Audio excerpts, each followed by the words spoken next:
Hello chess friends and welcome to Azarov's chess channel and welcome to the Airthings Masters tournament in 2020. We're again in the semi-final stage with the most intense match game. It's of course Teimour Radjabov versus Daniil Dubov. And Daniil Dubov really got outplayed yesterday against Teimour Radjabov. Teimour played, I think, really calm games. He slowed down Daniil Dubov's pace, which I think doesn't fit for Daniil Dubov. He doesn't like to when his opponent finds really good defensive strategies.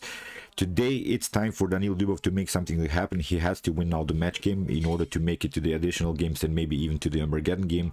Let's check out now what happened here. It was Daniil Dubov's first shot. He had now the white pieces and opened here with the move knight to f3. We have knight to f6 by Teimour Radjabov, c4, e6 after knight to c3, d5, and after d4 we have bishop to e7, and again Daniil Dubov goes really into some wild lines. He goes immediately g4. So after knight to g4 there are lines with rook to g1 attacking the knight, then also targeting the g7 square. What I really liked about Teimour Radjabov's game here and his defense in the beginning, that he basically wasn't surprised, he wasn't impressed by this move g4. He simply continued with castling, and we have g5 by Daniil Dubov. Of course, he creates some spaces, but now knight to e4, you see the knight comes very active into the game. If you take here knight takes e4, then after d takes e4, you could have troubles because you will lose your g5 pawn. So that's why after the move knight to e4, Daniil Dubov goes with bishop to g2. Here, Teimour Radjabov plays again a great move, I think, c5. He breaks the position in the center because the king is still in the center, and there is this basic rule: when your opponent has stayed with the king in the center, it's time to be fast to attack the king when your opponent hasn't secured his most important piece. So after the move c5, Daniil Dubov goes d takes c5. We have knight takes c3. Very nice move again by Teimour Radjabov, because after b takes c3 we have a triple pawn structure here. It's really messed up, and again after bishop to c5, I think black has solved the problems in the beginning, has solved the positional problems. Daniil Dubov went into an attack, but I think here after the move bishop to c5, the position is really splashed. You don't gain anything, I think, so far. Black has here, I think, a comfortable game, has a healthy pawn structure, which is the most important thing. And here after the move b takes bishop takes c5, here Daniil Dubov continues with the h4 attack. So it's a natural idea, but still this king is so endangered on e1. Now Teimour Radjabov is again developing. Very nice move again, knight to c6, tries to keep a compact position, and tries even maybe something like d takes c4 in order to simplify the position and maybe get rid of the queens. When you get attacked, I think the strategy to trade off queens is very good. Then your opponent doesn't have such a great attacking formation, doesn't have so many attacking opportunities. So now here d takes c4 is also a very nice idea for black. So h5, Daniil Dubov is not waiting, he's simply pushing pawns further. Whatever happens will happen, and we love, of course, Daniil Dubov because he plays basically his chess. It's not a problem. We like to see these attacks. It doesn't even matter if it's correct. We want to see really this kind of games because they're really attractive to watch. h5, of course, with ideas to play maybe g6 or maybe h6, and here Teimour Radjabov opens the position, wants now to simplify the position. As I said, he wants to trade off the queen. So that's why queen to c2. Daniil Dubov tries to stay with the queens on the board.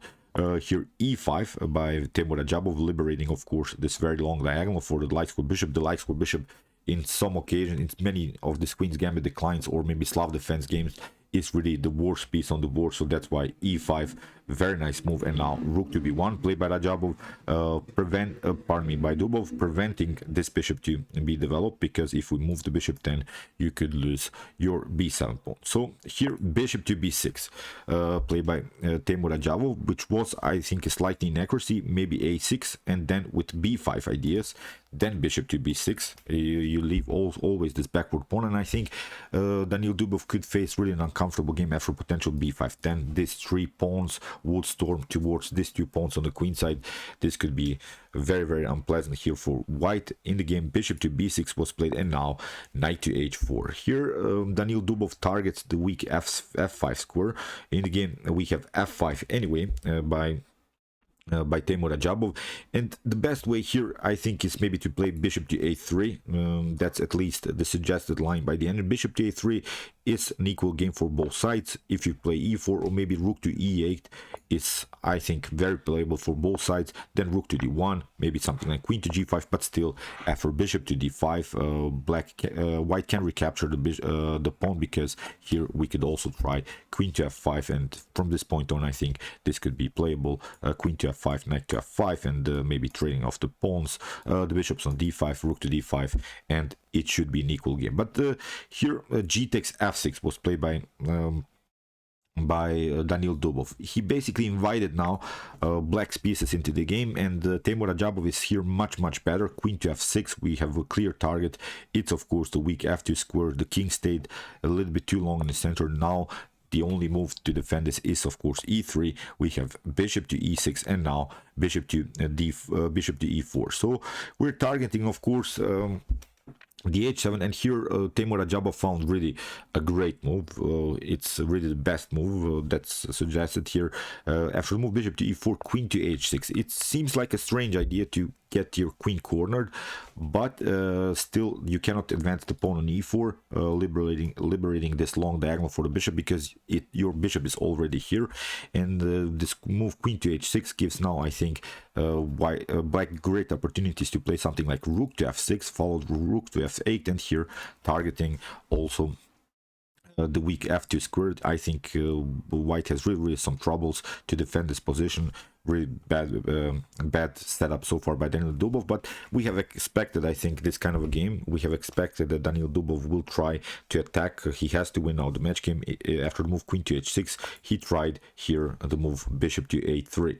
Attacking the rook, we have rook to f7 by Teimour Radjabov, and now queen to e2, here rook to d8 played by Teimour Radjabov.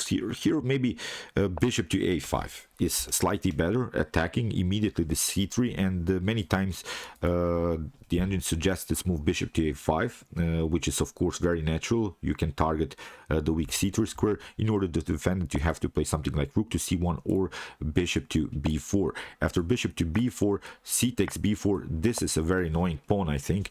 We can move it in further, and if you try to get your rook again to the c file, then you risk some knight to b4 ideas, and also this pawn could be a target. And then maybe afterwards it's time to play something like rook to c8 and support our pass pawn. I think when white would have get stretched somehow on both sides, you see we have a great activity on the king side, but if we manage to also get a great activity on the queen side, I think that white could really have some troubles to defend both sides all over the board. So that's why here maybe a slightly better continuation for Teimour, but okay, he played rook to d8, and here rook to g1 played by Daniil Dubov, which was a huge blunder. He has to now, I think, compete here with rook to d1.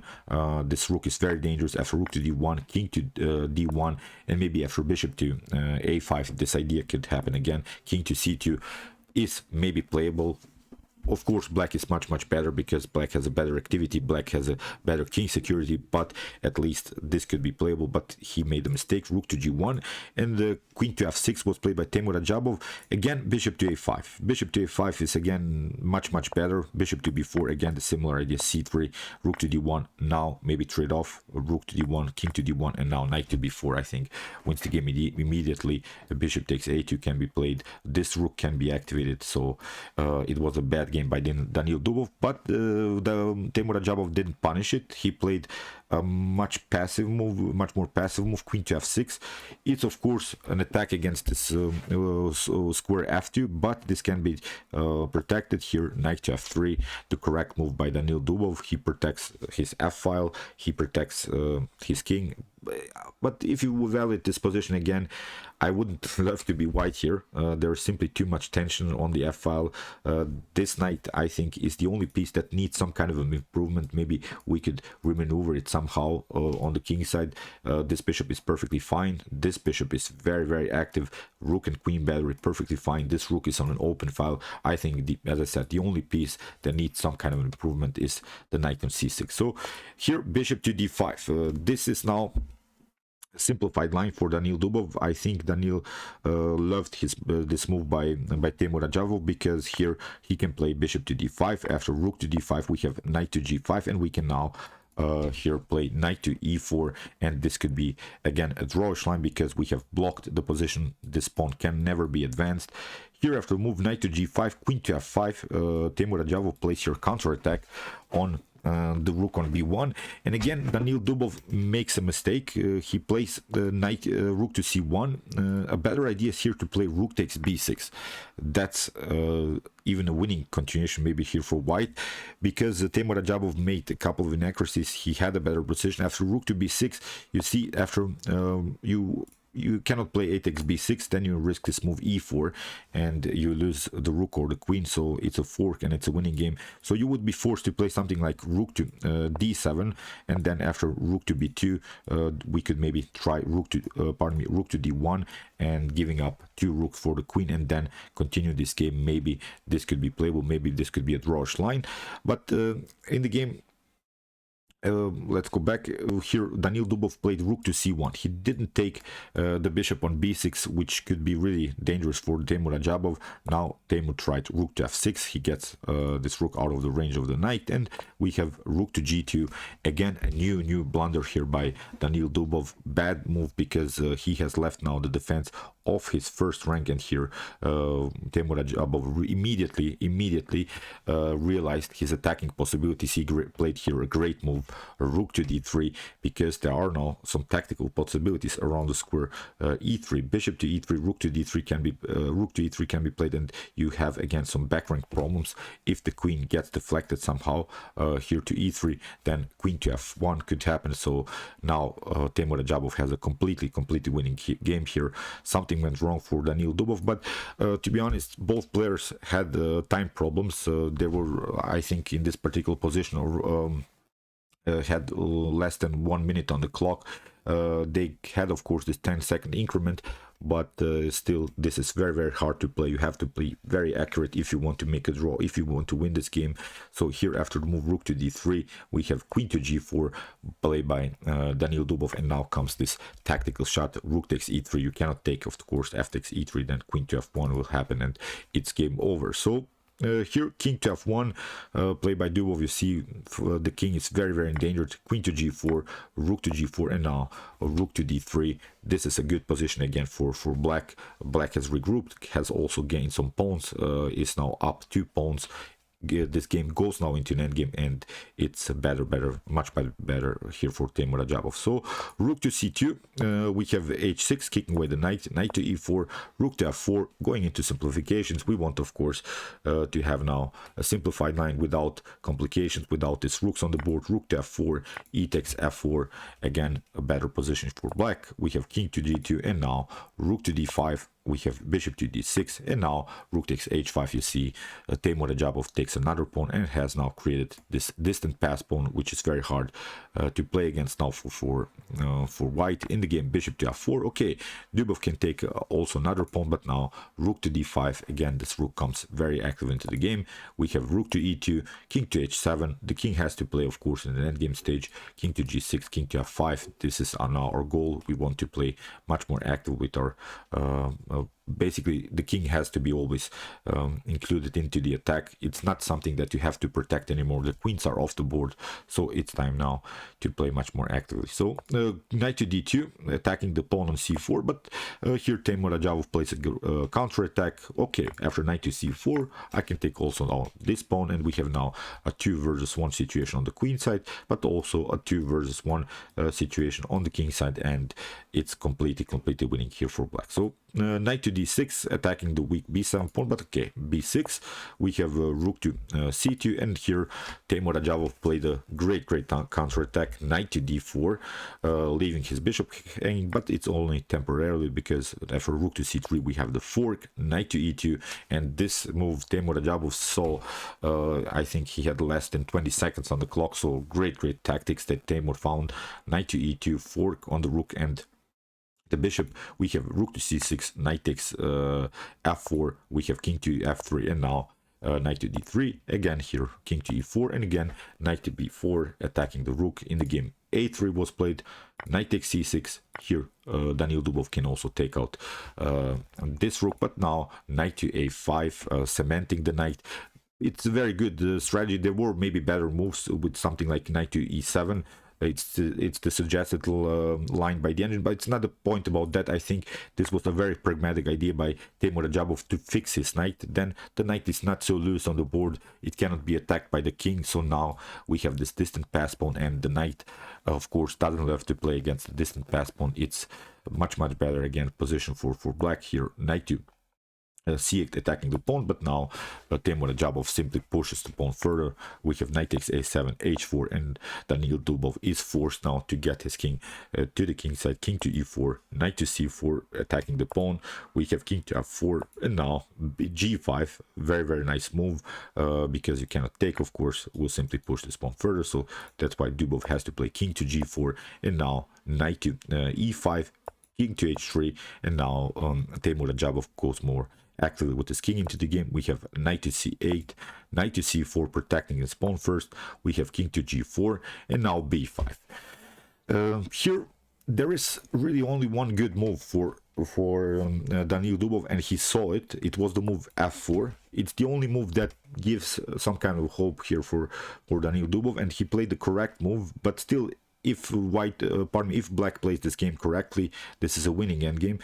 Here, knight to e3, also a good move by Teimour Radjabov, but now after king to f3, this was a huge blunder played by Daniil Dubov. He should have proceeded with king to h3. He has to stay on this side of the board, because again, black has only here the move knight to c4, so again white could go king to g4, and basically black is forced now to play g takes f4, which is very tricky, because after king to f4, still it is maybe playable, because the king can catch up with this pawn, and what we could do maybe is to sacrifice somehow this knight for this pawn. Still, it is much better, as I said, but if black again plays this endgame correctly, again Teimour Radjabov has a winning endgame. But this move, king to f3 instead of this move king to h3, was a huge blunder. Now Teimour Radjabov can push the pawn further. You cannot take the knight, of course. h2, h1 is then unstoppable. So here king to g3, again g4, it's now completely winning. You see g4, you can these two pawns are connected in the game. Knight to e7 was played, king to f6 attacking the knight. Knight to c6. Now the knight is again far away from the action. It's not a problem. We have knight to f1, king to f2, h2. Again, Dubov has to protect with here king to g2, and again g3 supporting our pass pawn. Here knight to e5, and here knight to e3, king to h1, and after move knight to d1 in this position, Daniil Dubov resigned. So what's the idea about this move knight to d1? Of course, it's the check on f2. So if you play something like king to g4, knight to g4, then we can attack, and you can only maybe place one more check. But here after king to f4, it's then simply checkmate. You cannot include your knight into defense. Now knight to f2 will happen, and it's losing game here for white. So great game. You see, Teimour Radjabov is not impressed so much by Daniil Dubov's attacks. I really liked his line. He never allowed him to spread his wings in this game, although there were some good continuations. But when we watch the game generally, I think Teimour Radjabov played much better in this game. He has now a comfortable lead with the black pieces. Something is going wrong now for Dubov, because these tactics are not working against Teimour. Teimour defends this position very good, and that's why he's now in the big lead. He has won the game yesterday, and basically what Teimour needs now, maybe one win and one draw, and he'll move up to the finals of this very nice tournament. So okay, I hope that you enjoyed this game. I really enjoyed it a lot. If you want to see more games from this tournament, check out my link, my playlist so far that I've created, the Airthings Masters tournament. Here's the link. And if you want to see maybe the best chess games of all times, check out my best chess games of all time series. Here's also the link. And if you like this content, you can also subscribe to my channel. See you soon with some more videos, and chess is the best, of course.